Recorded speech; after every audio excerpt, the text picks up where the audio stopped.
I've always been drawn to old theaters. Not because I love performances, but because I love silence. The kind of silence that has weight.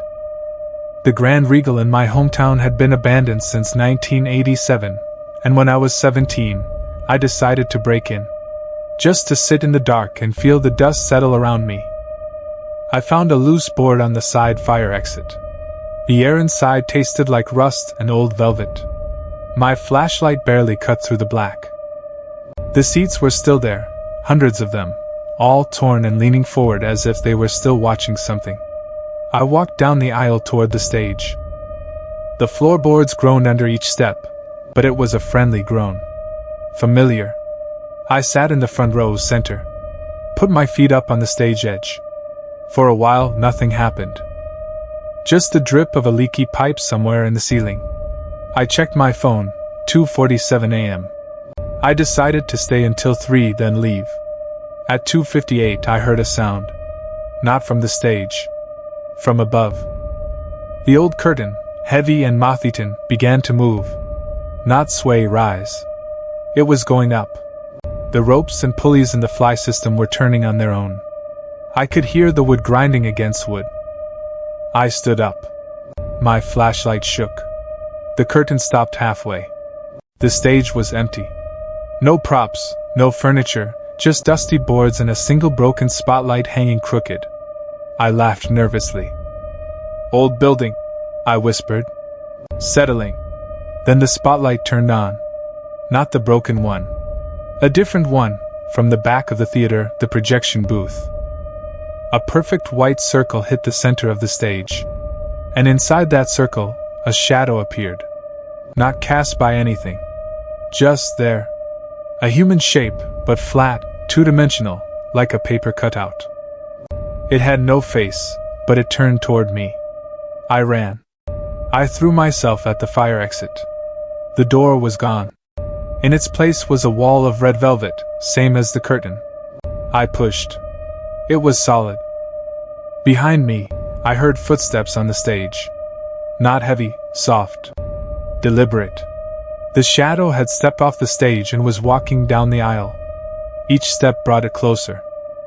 The seats on either side of me began to creak, as if invisible people were sitting down. I closed my eyes. When I opened them, I was outside. Lying in the alley behind the theater. My shirt was torn. My phone said 4:01 a.m. I never went back. But sometimes, when I close my eyes, I still see that spotlight. And I know, it's still looking for an audience. I worked as a night janitor for a community college that had converted an old vaudeville theater into a lecture hall. They kept the original backstage area as storage. My job was to mop the main floor and empty trash. Easy money. But my boss told me, never open the trapdoor on the stage left wing. It leads to old electrical, he said. Dangerous. Of course, I opened it. It was my third week. The building was empty. I had my headphones on, listening to a podcast. The trapdoor was a brass ring set into the wood, barely visible under decades of paint. I pulled. The door came up with a wet sucking sound, like pulling a cork. Below was a ladder, metal, going down into absolute black. I shone my flashlight down. It wasn't electrical. It was a hallway. Old wallpaper peeling. And a door at the end. I climbed down. The air got cold fast. My breath fogged. The hallway was narrow, maybe 3 feet wide. The wallpaper pattern was roses, but the roses had faces. Crying faces. I told myself it was just mold stains. I reached the door. It was painted black, with a single word scratched into the wood. Dressing. I turned the knob. The room inside was small, maybe 8 by 8. A vanity mirror with bulbs, most of them shattered. A chair. And on the floor, a body. Fresh. A man in a tuxedo, face up, eyes wide open. No blood. No smell. He looked like he had just laid down to rest. But his chest wasn't moving. I knelt down. His skin was room temperature. I touched his wrist, No pulse. I stood up to run. That's when I saw the mirror. It reflected the room perfectly, except the corpse was sitting in the chair, staring at me, smiling. I don't remember climbing back up. I remember waking up in the main auditorium, lying across the seats. The trapdoor was closed. I reported to my boss the next day. He looked at me for a long time. Then he said, "Did you see him? The man in the tux?" I said yes. He nodded. That's the original owner. He died in 1929. He doesn't like people using his stage. I quit. The college still uses that lecture hall. Sometimes students report a strange smell backstage, roses and formaldehyde. I believe them. My cousin dared me to spend a night in the Regal Fox Theater, a place that burned down in 1954 and was rebuilt, then abandoned again in the 80s. Locals said the ghosts of the fire victims still attended shows. I didn't believe in ghosts.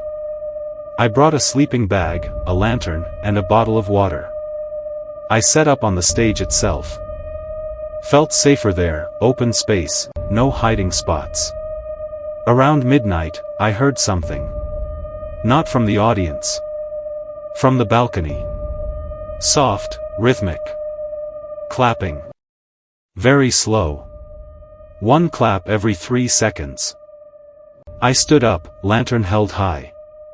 The balcony seats were empty. But the clapping continued. It spread. From the balcony to the mezzanine. From the mezzanine to the floor seats. Dozens of hands clapping. Then hundreds. The lantern flickered. For a split second, I saw them. Shadows. Sitting in every seat. Dark shapes, vaguely human, with no features. But they were all facing me. And they were clapping. Their hands made no sound against each other, the clapping was something else. A dry, wooden knock, like sticks hitting bones. I ran for the main exit. The doors wouldn't open. I turned around. The shadows had risen. They were walking down the aisles toward the stage. Toward me. Their clapping became faster. Angrier. I backed up until I hit the back wall of the stage. There was a small window, a prop window from an old set. I smashed it with my lantern and crawled through. I fell into the alley. The clapping stopped. I looked back through the broken window. The theater was empty again. Just dust and broken seats. But on the stage, where my sleeping bag had been, there was a single ticket stub. Dated for that night. And printed on it, "Reserved, front row, for you." I still have the stub. Sometimes, when it's very quiet, I hear soft clapping in my own apartment. Coming from the corners. Always 3 seconds apart. Urban exploration was my hobby. I had a YouTube channel with maybe 200 subscribers. One night, I broke into the Starlight Twin, an abandoned cinema that closed in 1992 after a murder-suicide in the projection booth. I wanted footage. Atmospheric shots. Creepy music overlaid later. I brought a good camera and a headlamp. The projection booth was upstairs, a small room with 2 old projectors, film reels still loaded, and a window overlooking the main hall. I set up my camera to record the empty seats, then turned to inspect the projectors. One of them had a red light on. Not plugged in, the cord was cut. But the light glowed steadily. I touched the metal casing. It was warm. I leaned close to the lens. Inside, I could see something moving. A tiny image. I grabbed my camera and aimed it at the projector's lens. Through my camera's screen, I saw the film that was playing. It was black and white, grainy, silent. And it was me. Walking through the theater. Not from tonight, from a few minutes ago. The footage showed me entering the main hall, looking around, walking up the stairs to the booth. It was shot from the perspective of the screen itself. Then the footage changed. It showed me standing in the booth, looking into the projector. My face filled the frame. My mouth was open. And on the film, someone was standing behind me. A tall figure in an old usher's uniform. It had no eyes. Just two dark sockets. It raised a finger to its lips. I spun around. The booth was empty. My headlamp swept the room. Nothing. I breathed out. Turned back to the projector. The red light was off. I laughed, shaky. Just my imagination. I packed up and left. When I reviewed my footage at home, I found something strange. The video I recorded of the projector's lens, it showed nothing. Just a dark lens. But the audio track had a whisper. It said, "You didn't turn around fast enough." I never posted that video.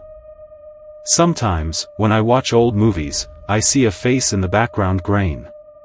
A face with no eyes. And it's always looking at me.